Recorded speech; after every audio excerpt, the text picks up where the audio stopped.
consentement, ça doit être quelque chose important. de voilà, d'ancré dans les esprits aussi bien des hommes que des femmes. Et puis, Jean-Bruno, je veux préciser qu'il y a ce que moi j'appelle un consentement réel et un consentement et un faux consentement. D'accord? Le consentement réel, c'est quand réellement deux personnes qui ont toutes les facultés nécessaires pour prendre une décision décident ensemble d'avoir un rapport. Alors, il n'y a pas de rapport de force. Il n'y a aucune pression d'un statut quelconque. Ni aucune autorité. Il n'y a aucune autorité qui entre en jeu. Il n'y a aucun danger. Alors, pour moi, le faux consentement, c'est quand, par exemple, tu es un patron et tu demandes à ton assistante qui vient dans ton bureau pour t'apporter un dossier, tu lui dis « Ah, mais je suis un peu stressée, est-ce que tu ne voudrais pas passer par là et me faire une fellation ?» Désolée de le dire comme ça, mais ça arrive tous les jours. Et j'ai un patron qui m'a posé, qui a posé un problème comme celui-là. Je suis sortie de ce bureau et je ne suis plus jamais retournée. Il faut dire que les gens font face à des choses terribles. Ça, c'est le faux consentement. Même si une personne acceptait d'aller poser un acte pareil, on dirait oui, mais elle acceptait, on ne l'a pas forcée. Sauf que là, elle est en train de penser à son autorité. Voilà. Tu as ensuite l'autorité religieuse.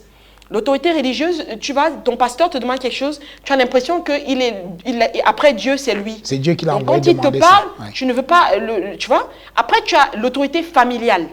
Tu as ton oncle, tu as ton père qui te dit « Ah, mais je vais t'apprendre ce qu'il faut pour que les jeunes hommes ne te trompent pas là dehors. Viens, je vais te montrer comment faire ces choses-là pour que tu saches le faire demain. » Alors, tu te dis « C'est ton père, il ne te veut pas du mal. » Donc, c'est impératif que les gens lisent, les jeunes lisent mon livre, que les parents lisent mon livre et sachent comment mieux éduquer leurs enfants pour éviter le niveau de naïveté dans lequel... Alors, et sur la question du consentement, vous faites bien de le dire parce qu'il y a des violeurs qui s'ignorent.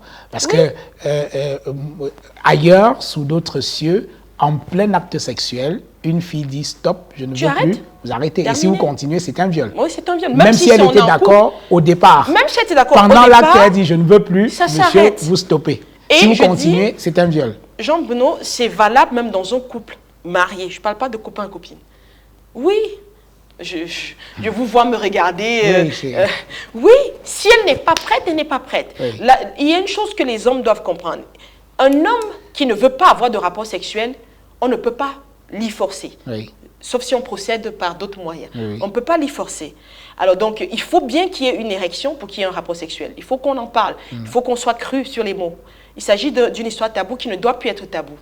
Mais une femme, personne ne se demande jamais qu'est-ce qui correspond à l'érection chez la femme. Personne ne se demande jamais est-ce qu'elle est prête, est-ce qu'elle a vraiment envie d'avoir ce rapport sexuel. On la prend juste comme si, voilà, c'est un morceau d'avocat, on a tranché, puis on enlève le noyau, on fait ce qu'on veut. Mais non. Alors, et culturellement aussi, on a intégré le fait que la femme n'a pas d'autre choix que d'être d'accord que son homme ait une relation sexuelle avec elle. Parce que quand vous avez des histoires du genre, l'homme c'est le ventre, le bas-ventre et tout, c'est-à-dire culturellement, on est en train de nous mettre en danger. Absolument, c'est-à-dire qu'on explique aux filles que vous devez être tout le temps prête pour votre homme. Très bien, et ça c'est dangereux, Jean-Bruno. Why? Je suis d'accord. Parce que when you are in a situation like that, you are putting yourself in a position where you think it's by having sex with your partner that you're going to keep your partner. L'homme qui va te quitter, même si tu utilises tout le Kama Sutra, il va quand même te quitter. L'homme qui va te tromper, tu peux lui faire tous les équans, tous les ndolais, tous les héros. Le gars, quand il est temps qu'il parte, il va te quitter pour une jeune fille du quartier Bepanda qui ne va pas faire la cuisine. C'est lui-même qui va aller là-bas, il va mettre la marmite sur son petit réchaud là-bas et il va faire la cuisine pour elle. Il faut qu'on arrête de nous dire des conneries. Donc je pense qu'il est important... On raconte qu'à Soa, dans les mini-cités, les pères des gens font la cuisine. Les pères des gens s'en vont faire la cuisine. On a vu ça. Je ne vous raconte pas des histoires. Donc c'est pour dire qu'il faut que les femmes arrêtent de penser qu'on attrape un homme, l'homme, le ventre et le bas-ventre. Le tour est joué. Le tour n'est jamais joué, ma chérie. Tu es en permanence dans un match où il y a de fortes chances que tu sois la perdante. Quel que soit ce que tu vas faire. Donc vis ta vie et fais ce qui te fait plaisir à toi. Donc, il faut faire très attention au faux consentement, que les gens croient en être un. Et même dans un couple, si la femme n'est pas prête, il ne faut pas la forcer. Et comme vous l'avez si bien dit, il faut qu'on éduque nos garçons, qui sont des futurs hommes. Et qu'on apprenne aux femmes à savoir dire non. Non. Oui. Tu n'es pas prête, tu n'es pas prête. Tu ne veux pas, tu ne veux pas. Il ne faut pas qu'on t'oblige. Oh non, ma fille, quand on est marié, quand ton mari est prêt, tu dois être prête. Mais non.